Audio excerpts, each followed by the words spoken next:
All right, so we're gonna start with these first three problems. We have two solve equations, and then we have one graphing, so please graph the graph on graph paper.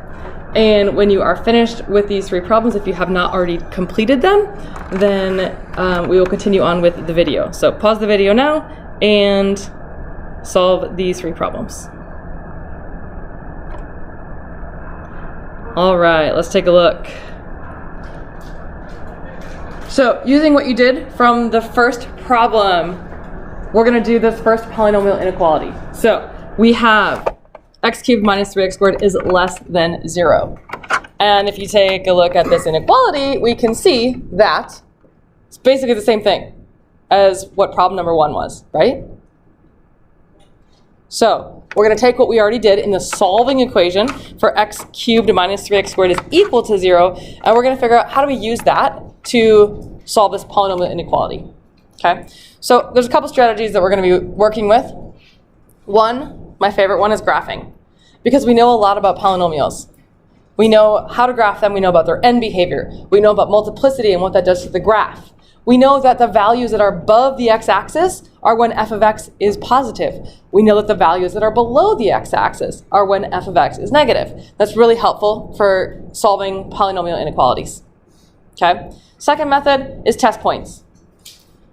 Test points you've been doing for a long time. It's how you first learned kind of how to work with inequalities in the linear form. And we can use that also for polynomials, but sometimes it's just a lot of testing. And if you do choose to use test points, you have to write down the work. And I'll show you what I mean by that, which is kind of annoying because a lot of times you're going to have like 5 different intervals to test, and then you have to show 5 different test points, which is just a lot of work to do. All right, and then the third method is an algebraic method, which is not my favorite because, again, it's a lot of work. It's a little bit more thinking, but it does show good depth of understanding. And we may or may not do that algebraic method today. We might just do test points and graphing. Okay.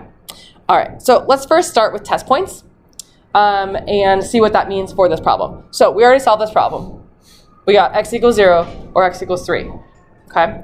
So whenever we're solving a polynomial inequality, that's always the first thing that I tell my students to do, is I just say solve it as if it were an equal sign, and then we're going to use that to figure out what does it mean for inequality. So step 1 is to solve it as if it were an equals. A little bit smaller.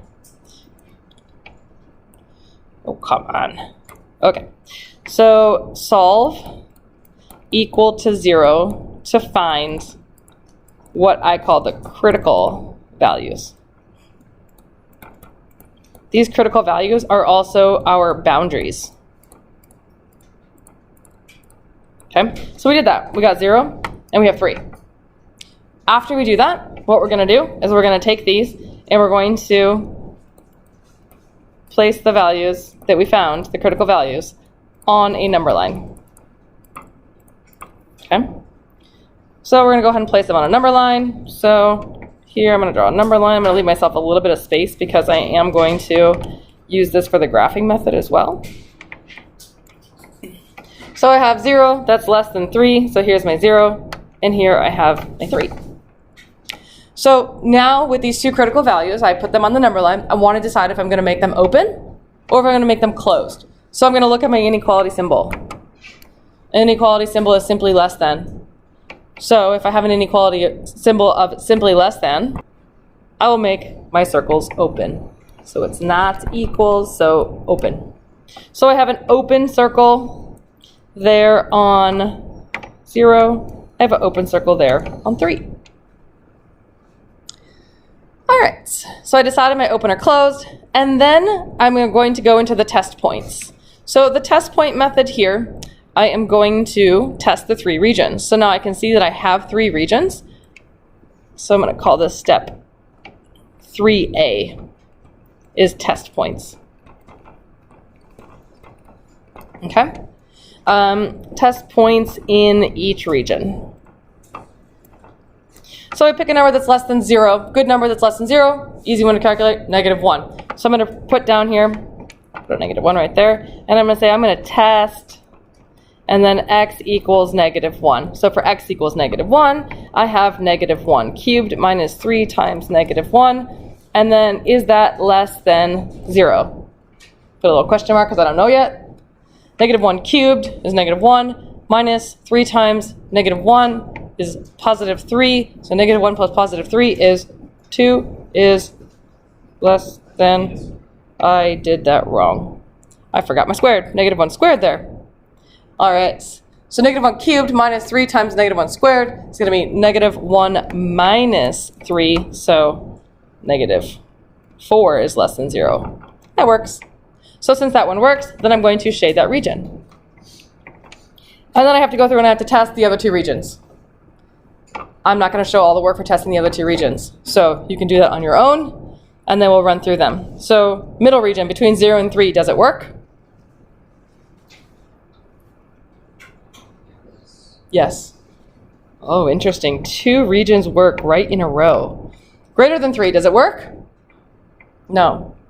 So those are the 2 regions that work, except I just need to leave out that 0. And so when I write this final answer, I'm going to write my final answer as negative infinity, all the way up to 0, parenthesis, because it's not included, union 0 up to 3, also not included, and that's it. And so there's my final answer. Okay, so moving on to method 2. Method 2, we are going to do the graphing method. So I'm going to call this 3B.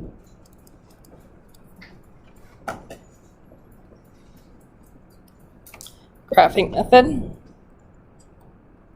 And so what we're going to do is we're going to let whatever's on the other side of the equal sign or of the inequality sign, when you have 0 on the opposite side, is going to become f of x.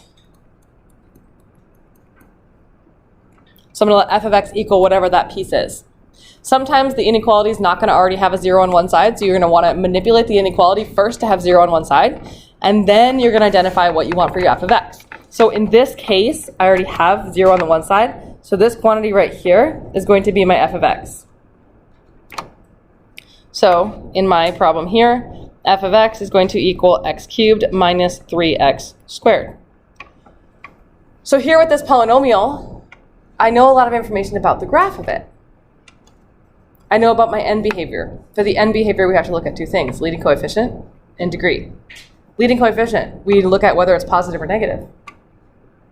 Degree, we look at whether it's even or odd. In this case, we have a leading coefficient that's positive and a degree that's odd. So we know that our ends are going to go in opposite directions. So our end behavior here, we have down on the left, up on the right. So down on the left, up on the right, and let me just move this down a little bit. So now with that end behavior, since we know that's down on the left and up on the right, we can start to kind of build our graph. But let's also think about, we're going to be down on the left. Oops, need my other pen. Down on the left, up on the right. Okay. Then we also want to think about our zeros. We want to think about what happens at our zeros. So does my graph go straight through? Does my graph make a little squiggle? Or does my graph bounce off at the 0 and turn around, or is tangent to, or touches, or maybe different ways that you've thought about that? So calculating our multiplicity, we're going to go back to our zeros, and we can see for x equals 0, this one has multiplicity. X equals 0 has a multiplicity of 2. So since it has a multiplicity of 2, this is even, and so it's going to touch or bounce, or more formally, it's tangent to the x-axis. X equals 3 has, we don't say any multiplicity, but really has a multiplicity of 1, which means it goes straight through. We don't have any other odd multiplicity, but any odd multiplicity greater than 1 is going to squiggle through. So now knowing this, I know that my graph is going to look something like this. It's going to go up through 0, and then, whoops, nope, it's going to bounce back at 0, it's multiplicity, and then it's going to go up through 3 and continue in the positive direction. So my graph's going to look something like that. When you're using the graphing method, you do not need to formally make a graph. All you care about is what's happening on the x-axis, what's happening at those zeros. That's all you care about. So you can determine if this is going to be greater than or less than 0. We already know our equals to 0 because those are the points that are on the axis. In this case, they're open. So now we're looking at where in our problem, we're testing, going back up to our original problem, we want our f of x here to be less than 0. So we want our function to be negative. So that means that this region that's all below, oh boy, this region that's all below here is where f of x is less than 0. So that's the part we want. So this part of the graph's below, that part of the graph's below. So I shade here and I shade here, which we already knew because we did test points method first. Okay, so that's the graphing method. When you're doing this graphing method, the key things that you need to make sure that you do is you have to make the sketch of the graph on the number line. And then after you make the sketch of the graph, you do have to make the shading. So again, we already had it because we did the test points first, but don't forget to put the shading. And then, of course, finally, you write your answer, likely in interval notation. You can use set as well, unless the directions specify, but I think it's more simple to do interval. Moving on to number 2. So here's our new inequality for number 2. Looks very much like the beginning warm-up problem. The only difference we see, now we have an inequality as opposed to an equals. We're going to use the graphing method on this one. So we're looking here at this problem, and we're going to first find our critical values. So we found our critical values. These are our critical values. Once we find those critical values, we put those critical values onto a number line. Make sure that you put them in order from least to greatest. Cube root of 2 is less than the cube root of 7. And then you need to decide if the circles are going to be open or closed. And in this case, we have closed because this is also equal to, so it is including those points. Closed, closed. And again, you could do test points in this case if you would like to, but we're going to use the graphing method. So we go back to our critical values and we decide, is there any multiplicity?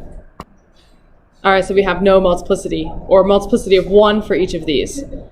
Okay, so they're both going to go straight through. And then we look at our leading coefficient is 1.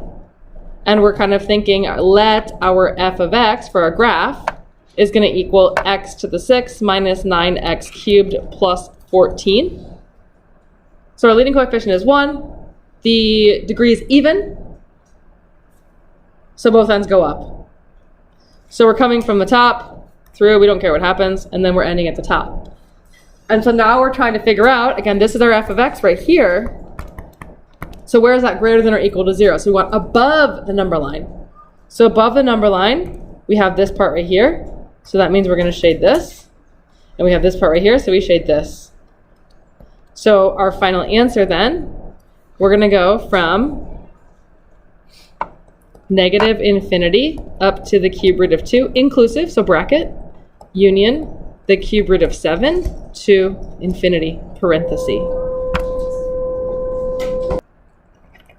Okay, the last problem that we have looks not exactly like the graph that we made, but very similar. So the graph that we actually made was f of x is equal to negative 3 quantity of x plus 2 squared plus 5. So you can see that our inequality is almost that, but not quite.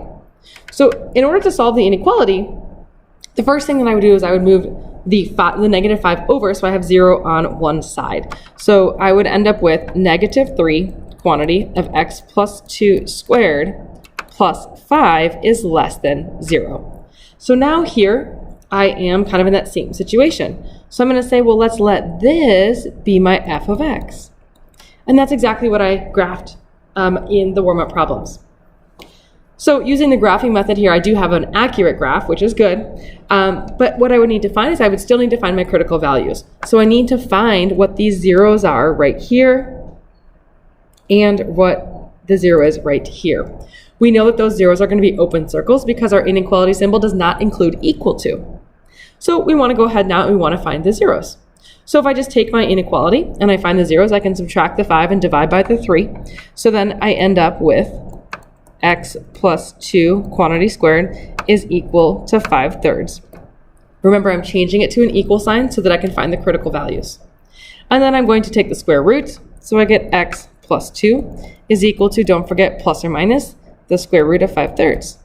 And then I just solve for x. So I get x is going to equal -2 plus or minus. I'm going to rationalize the square root of 5/3. So it's going to be the square root of 15 all over 3.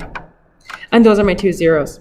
So I know then on my number line here, and I can just use the graph for my number line.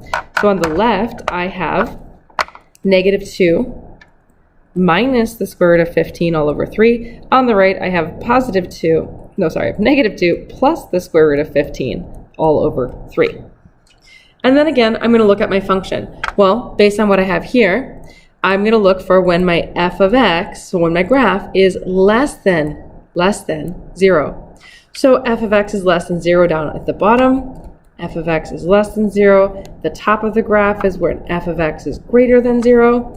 So the two regions that I want are going to be the left side, going on forever, and the right side, going on forever. And there's my solution, so I'm going to write that one out. Proper notation, so -infinity to -2 minus root 15 all over 3 with a parenthesis because it's not included, union -2 plus root 15 all over 3 all the way to infinity. And there we have polynomial inequalities.